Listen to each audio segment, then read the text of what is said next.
Get the latest Impact Podcast right into your inbox each week. Subscribe by entering your email address at impactpodcast.com to make sure you never miss an interview. This edition of the Impact Podcast is brought to you by ERI. ERI has a mission to protect people, the planet, and your privacy, and is the largest fully integrated IT and electronics asset disposition provider and cybersecurity-focused hardware destruction company in the United States, and maybe even the world. For more information on how ERI can help your business properly dispose of outdated electronic hardware devices, please visit eridirect.com. This episode of the Impact Podcast is brought to you by Closed Loop Partners. Closed Loop Partners is a leading circular economy investor in the United States with an extensive network of Fortune 500 corporate investors, family offices, institutional investors, industry experts, and impact partners. Closed Loop's platform spans the arc of capital from venture capital to private equity, bridging gaps and fostering synergies to scale the circular economy. To find Closed Loop Partners, please go to www.closedlooppartners.com.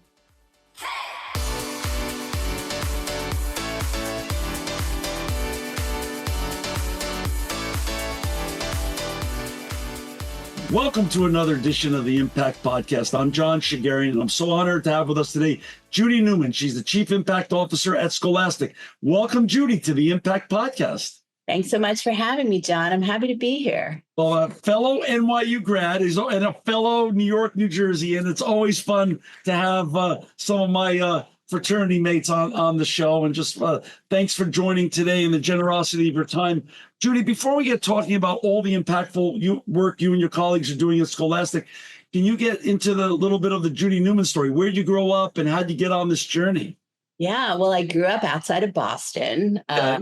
We had a thing, needless to say, Yankees, Red Sox, in a town called Newton, Mass, which is still there and doing well. And I grew up there, and one of the foundational aspects of my childhood was the Newton Free Library, where I rode my banana bike. I don't know if you remember them with the big handlebars. Schwinn. I had the Schwinn. I had the banana seat. Come on. Yeah, it was great. And we were free then. We could ride there by ourselves. And I would ride to the library and check out books. And there was a summer reading program, and I needed to read the most books. And really, beginning in 4th or 5th grade, I just discovered whole new worlds of books and reading. And it sounds corny because, I wasn't like the nerdiest kid in the world, but I loved reading. And so that was the beginning, I think, of my career, which has been entirely in publishing. And my parents were big readers, and we could only watch half an hour of TV a night back in the day. And so I grew up there, and then I was supposed to go to law school, and that was the thing. So I went to Connecticut College, undergrad in New London, with the ear to, going to law school. And I had a great time at Conn College, learned a lot, met a lot of people, and then said, wait a minute, I don't really want to go to law school. I didn't do so well on the LSATs. And so I found this publishing course, then called the Radcliffe Publishing Course, now the NYU Publishing Course. And I just got into that and started my career in publishing. And I interviewed it was a networking opportunity. So I met with the president of then Avon Books. He said, what do you like to do? I said, I'd love to throw parties. He said, well, publicity is a great publishing career. So started in publicity, which is essentially promoting authors' books on the adult side. And my dad's like, this isn't a career. He was still back in the law school track. He said, you should get an MBA. So that's when I went to NYU. I got an MBA at night. And I tell lots of my colleagues, particularly younger people, if you can get a graduate degree while you're working, it's great. You stay in the game at work, but then you right. So I got an MBA, and then they said to me, okay, we're starting this book club to compete with Scholastic. It was at Dell Publishing, which is now part of Random House. Do you want to run it? You have an MBA. You must know how to run a P&L. I'm like, it's a P&L, okay. And so I did, and I'm 26 years old at the time. And we started a book club called the Trumpet Club, Classroom Book Club, to compete with Scholastic.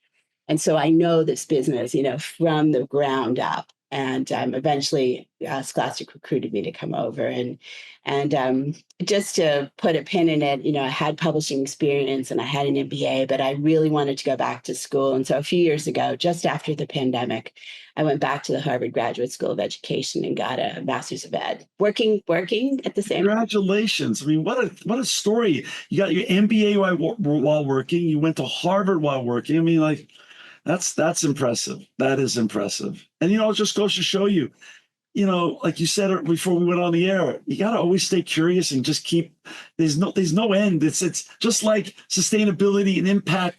There's no finish line. There's no finish line in our education. Who said there's a finish line? No, absolutely. And you want to stay hungry and curious and interested and surround yourself with young people because they have That's great right. ideas. That's And, true. when I came over to children's publishing a long time ago, kids are inspiring. And I am much more comfortable with children around me than I am with most grownups because they're so pure and they have so many beautiful things to say. And very few grownups actually listen to children. If you really pay attention, they talk over them. And so I really just love chatting with all of it. So nice. For our listeners and viewers, can you share a little bit about what Scholastic? What is Scholastic so people understand? I mean, I know it does about over 1.6 billion in sales, and you have over 9,000 employees in over 165 countries with 45 books in 45 different languages. But explain the day-to-day of what Scholastic really is. Yeah, well, it was founded over 100 years, 140 years Wow. ago. Not all companies, most companies never have that kind of longevity. Right. And it was founded by someone named Robbie Robinson, who believed that he created a sports magazine for coaches and schools because he knew that, teachers and schools had opportunities to get to kids. And then over the years, it evolved, and his son, Dick Robinson, was the CEO for decades at Scholastic. He just recently passed away. So it was sort of a family-run company with a family-focused mission, if you will, but a public corporation. So it had that combination of mission and business drive. And, it's a combination of things. The book club division, which I ran for 30 years, was founded in 1948. It was there before me, just for the record. Wow. Wow. And that was the flyers that I'm sure you remember getting as a Yeah. kid. Those are big, and we were kids. It was huge. Exactly. It's still huge. And then book fairs came along a little bit later, which are those sort of pop-up stores that go into the gyms. Those are Scholastic proprietary distribution channels.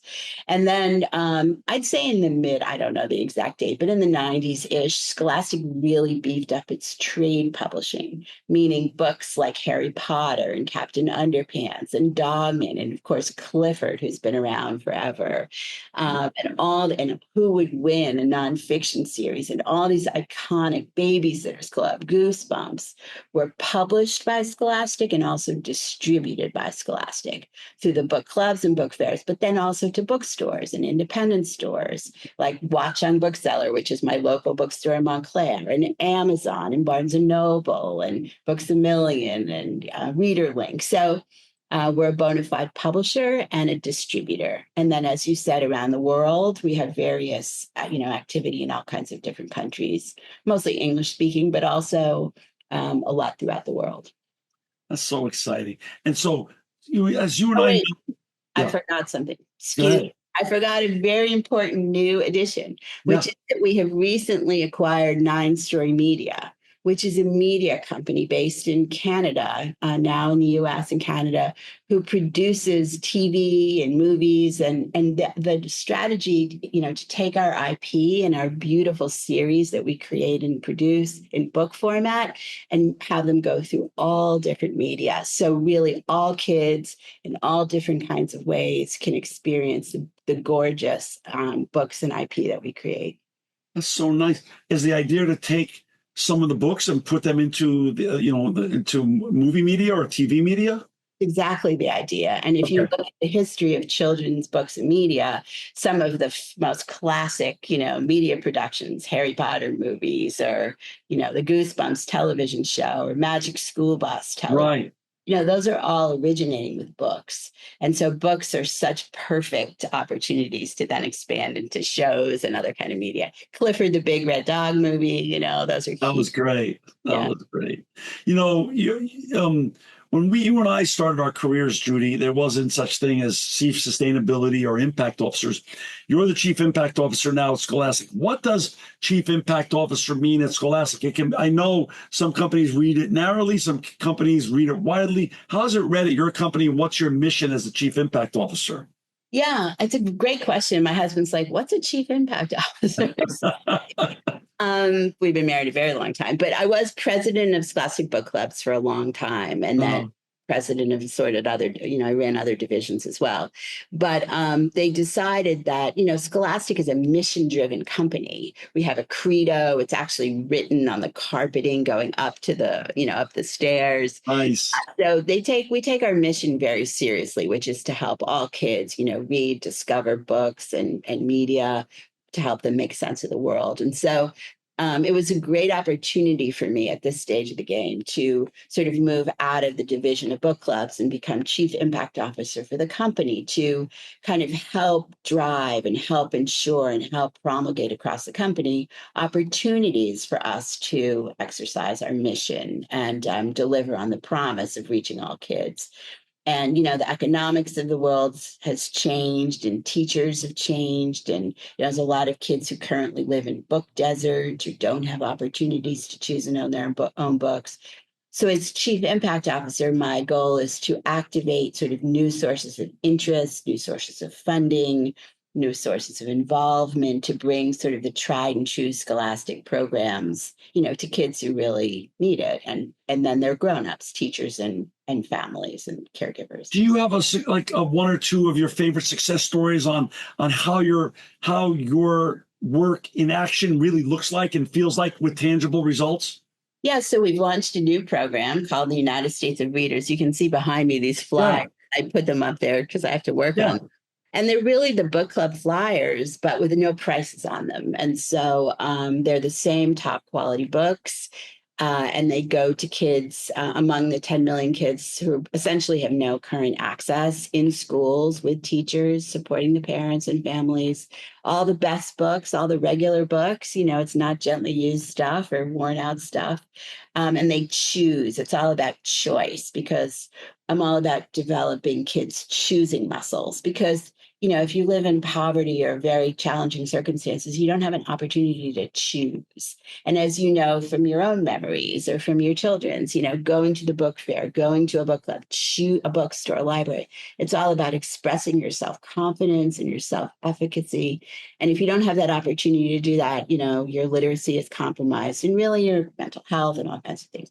So this United States of Readers program, we're very proud of. We founded it with $3.5 million grant from James Patterson, and now we're rolling it out with state funding and all kinds of other fun events. And also just so that's one huge successful program enabled by this impact office that we're expanding and growing. And then we have amazing partnerships, like we just came back from Indianapolis and Des Moines with the Caitlin Clark Foundation. She's a WNBA player, as you probably know. And, we did a book donation there in their gyms to go along with her pillar of her foundation, which is education. We work with Save the Children, reaching kids. So impact, we can leverage all the books and the materials and the programs to reach kids who otherwise wouldn't be able to have access. So you're trying to democratize the same great experience that you had and I had growing up, to be surrounded by books and get them access to books that the rest of the children in the United States have. That's exactly right. And the pendulum is swinging. So the kids who don't have access, those numbers are growing. You said it quite presciently. I mean, the democratization, that's what this whole Scholastic was built on, was democratizing access to paperback books for all kids. So it's exactly coming full circle. And teachers can't shoulder the burden of, using their own household money to buy books for their students. And it's really so fascinating. Prior to this conversation, my money would have been on that more children have access because of the democratization of technology and the technology boom that we lived through that we didn't have as kids. You thought with technology would help democratize all information, including the opportunity to access the knowledge in books. But I guess I'm totally wrong on that, and that's really a shame. And it's really great that you're doing the important and great work that you're doing. My gosh. mean, you're not wrong in thinking about it that way, but many of these schools don't have access to, high-speed internet, just Right. to get Right. those digital products. And also you need to have a context, in order to consume, and you need to build in choices. I mean, the stakes are high for books. Like they're expensive. And what if it's not right for you? And how do you know how to match the right book to the right kid? I mean, if you go on Netflix or Spotify or something, you choose with abandon, right? You don't like a song, you go to the next one. That's Not right. so with books. So we have to create that facility. And for little children, at least, I believe, at least through eighth grade, you need physical books. For lap time, if you're reading with your own grandchildren, you're probably not sitting in front of a phone. You're reading a copy of Yeah. with them or I something. love that. It's one of my favorite things to do with my grandchildren. Were you able to pass the mantle to your children? Did growing up with your parents both really into books? My mom was really into books as well, still is. Were you able to then pass your love of books down to your children as well? Yes, and they now have children of their own, unbelievably. So Right. my daughter's little girls are almost 5 and 2, and they're huge readers. I That's had great. Amelia Bedelia to my granddaughter last night, and my 4-month-old granddaughter, her family and her babysitter, they all read with her. I was reading her Jimmy Um, Fallon's board book, Mama. I don't know if you've seen that I've one. seen it. I've seen it. It's great. And it's just familiarity, turning the pages, having your own books. It's huge. It's huge. What's your best advice? We have a lot of moms and parents that listen to this show, not only in the United States, around the world. What's the best advice to help their kids not become technological junkies and to really get into the beauty and the feeling and the texture and the tangibility of real books? Yeah, I mean, I think doing it together is great. I mean, kids need to see their family members, their parents reading, and you Right. don't have to be an expert to read. I mean, it's hard. It's hard Right. to turn off your phone and put it down. So Yeah. parents just have to be disciplined. It doesn't have to be long, 10 minutes, read one book, and or have the child read to you, make it up. And it doesn't have to be perfect. You can look at the pictures. Like it's not an extra, just because it's a book doesn't mean it's a Harvard class. You know what I mean? It's just a beautiful, fun bonding experience. And it gives the child an opportunity to speak and engage with their own voices. Books and storytelling um, can change people's lives.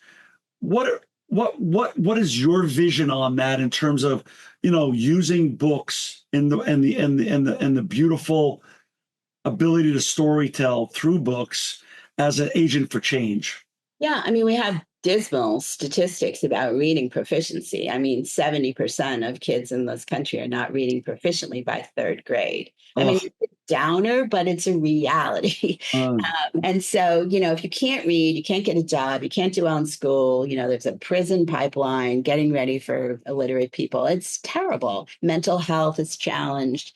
So we have to deal with this collectively, and we have to make it joyful and fun. Our United States of Readers program was named a big bet for America by the Rockefeller Foundation because we're just like not taking any prisoners here.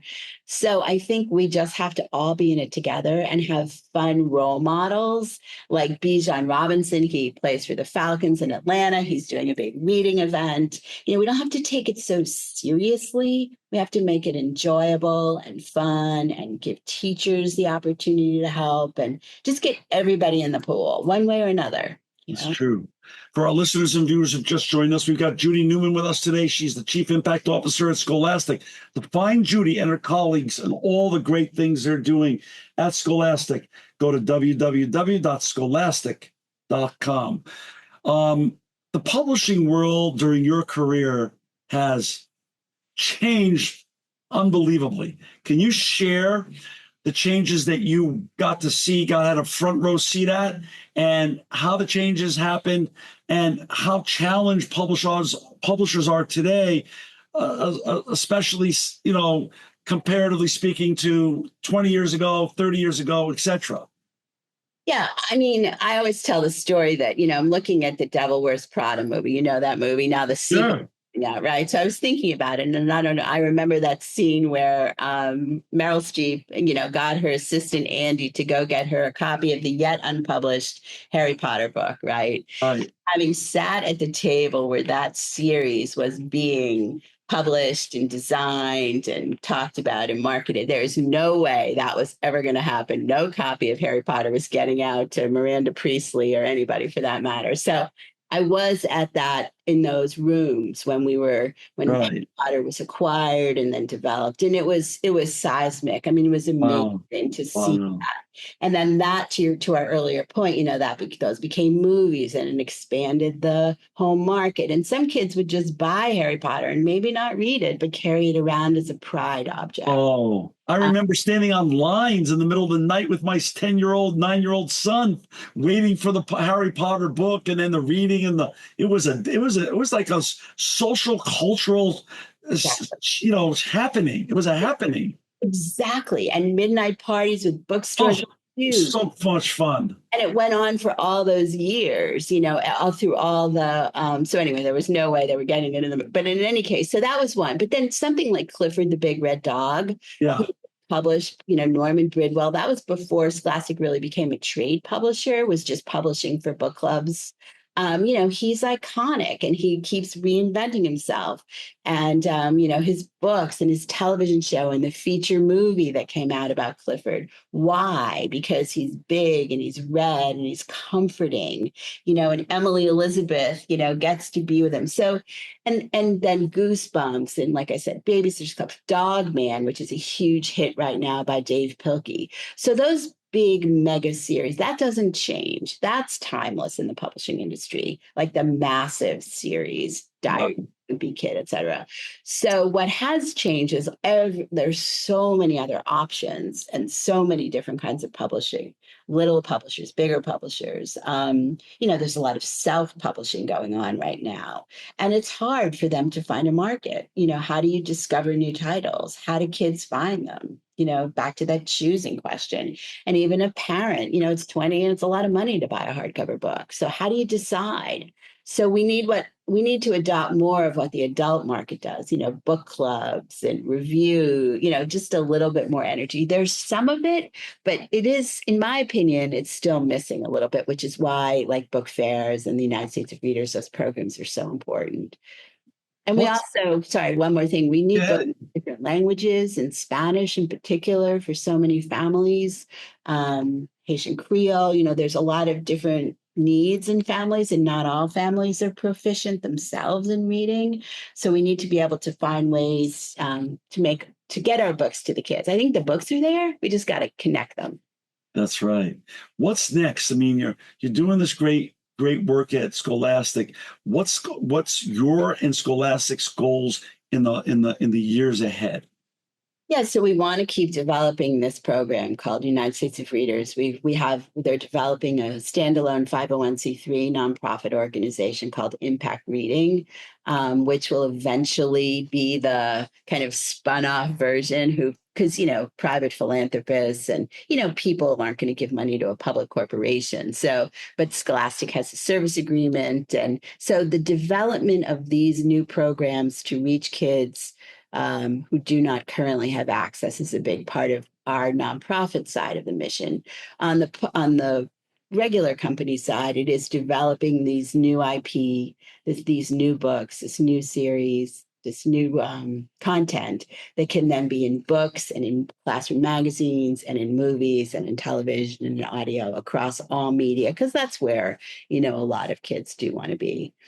Are some countries overperforming on others? Like, do some countries have a better system to encourage reading and to democratize the beauty of books and storytelling better than others? Because you have this fascinating visibility to not only just the United States, Judy, but around the world. Do you have anecdotal stories and evidence that you've witnessed over the years to say, man, they're really getting it right over there. I wish we could do more of that over here.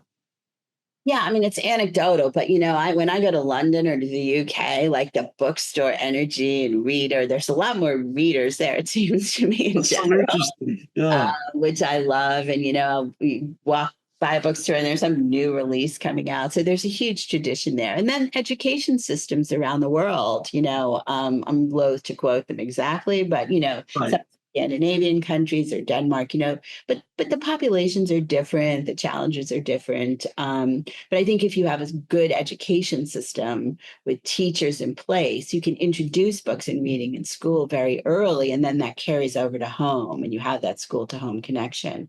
So I do think there are other countries. India is very interested in literacy, and so Canada. I'm gonna ask you some personal questions. Bifurcate. I'm gonna bifurcate this question though.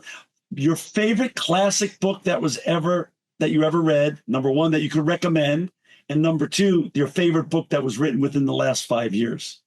Well, my favorite book of all time is Charlotte's Web. It is. Oh, that's beautiful. It is Can't beat truly that. a perfect Can't book. beat that. Can't beat that. And my favorite book that's been published, a children's book in the past 5 years. Or it could be just any book. It could be any book. Oh man, that's like asking which are your favorite children. I know. I gave you the ultimate Sophie's choice. The ultimate Sophie's choice. No, I can't possibly answer. I know. But I will say that there is a series and it called Who Would Win, right? Which it's about, creatures that sort of face off against each other. Oh, cool. And it's a bunch of facts and learning. And there's 40 million copies of these books in print by Jerry Pallotta. And Wow. what makes it special to me is that it was homegrown. We started in the clubs and the fairs. And Oh, wow. he does school visits, and it's nonfiction and it's learning, and it's boys and girls and everyone. So as a publishing phenomenon, I have to vote for Who Would Win. Who would win? How many face-offs are there in that series? I think there's you can see the back. I mean, Holy Toledo. It's 30, 35, 1, 2, 3, yeah, it's a lot. It's 4 across and 6 across. Wow, that's a lot. And there's killer whale versus great white shark, and the kids, and what the kids do in the classrooms, which is the other half of it, is they do their own. So they write all their own, face-offs, and they share them with the author and send them in. And it's magical to see that inspiration triggered by these books. That is so cool. That is just really wonderful. And so your favorite recommendation is Charlotte's Web for us to read to our children and our grandchildren, I take it. Well, when they're a little bit older, I mean, children's books. Okay, Happy Day is a beautiful children's book I love. I love the Llama Llama books. That is really such a tough question. I need a better. That's so great. That's just. And then my new favorite is The Fly Who Flew to Space by Lauren Sanchez, which is a wonderful book about dreaming big. I've seen that. That's so I have so many favorites. And you get to share your love of books with your granddaughters. What a blessing. What a wonderful full circle experience in life. Exactly. And, real kids tell you a lot, if you're boring or you're falling asleep when you're reading to them, you're eating, or, you got to be present for them, and there's no faking it, but let them finish the story the way they want to sometimes. The sky's the limit. Judy, this has been great. Thank you so much, for the generosity of your time. Well, the only thing I realize when I have these wonderful conversations with special people like you is that the world really needs more Judy Newman. So Judy, she's the Chief Impact Officer at Scholastic. To find Judy and her colleagues and all the impactful and wonderful book work they're doing in the reading world to democratize books and the storytelling experience, please go to www.scholastic.com. Like I said, Judy, I wish there were more of you, but I'm glad you were with us today. You're always welcome back here, and just continued good health and success so you can keep doing the important and impactful work that you're doing. Thanks again for being with us today. Such a pleasure. So nice to see you. This edition of the Impact Podcast is brought to you by Engage. Engage is a digital booking platform revolutionizing the talent booking industry. With thousands of athletes, celebrities, entrepreneurs, and business leaders, Engage is the go-to spot for booking talent, for speeches, custom experiences, live streams, and much more. For more information on Engage or to book talent today, visit letsengage.com. This edition of the Impact Podcast is brought to you by ERI. ERI has a mission to protect people, the planet, and your privacy, and is the largest fully integrated IT and electronics asset disposition provider and cybersecurity-focused hardware destruction company in the United States, and maybe even the world. For more information on how ERI can help your business properly dispose of outdated electronic hardware devices, please visit eridirect.com.